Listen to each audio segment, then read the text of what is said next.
Қайырлы күн, достар. Бүгін томат тұздығында өте жұмсақ сиыр етін сүйегімен бұқтырып дайындайтын боламыз. Кейде еттің басым бөлігін фарш қалып, сүйектегі еті қалып жиналып қалады. Оларды тиімді қолданып, дәмді тағам дайындауға болады. Қазанды қыздырып, оған май құйып, сүйекті еттерімізді қазанға салып, екі жағын аударыстырып, қызартып қуырып аламыз.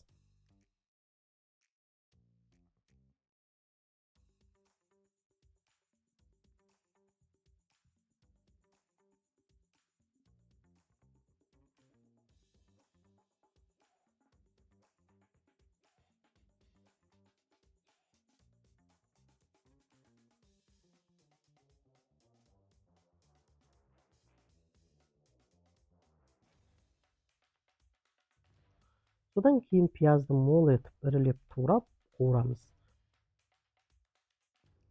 Үстінен ұзынша етіп кесілген сәбізді қосамыз. Алдын ала қуырып алған сүйекті етімізді қазанға саламыз.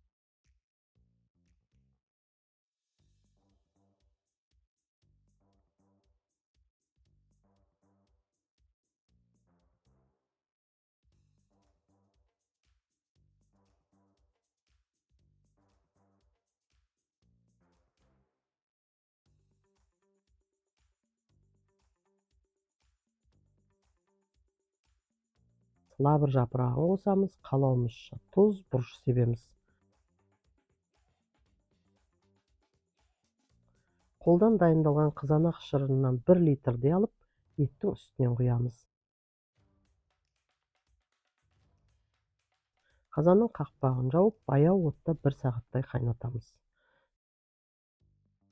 Сонан соң қақпақты ашып, туралған картопты, сәбізді салып шығамыз.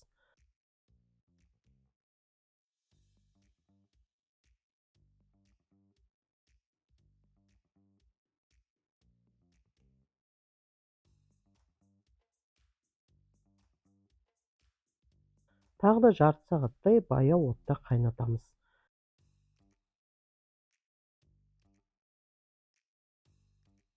Қызанақ шырынында бұқтырылған етімізді табаға саламыз.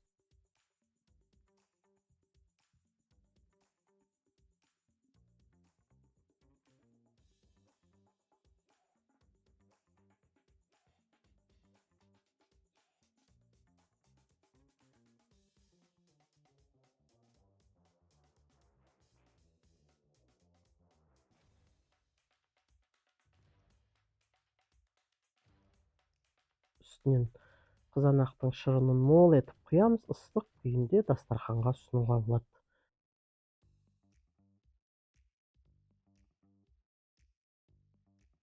Міне достар, томат тұздығында бұқтырылған өте жұмсақ сүйекті етіміз дайын болды. Міндетті түрде жасап көріңіздер.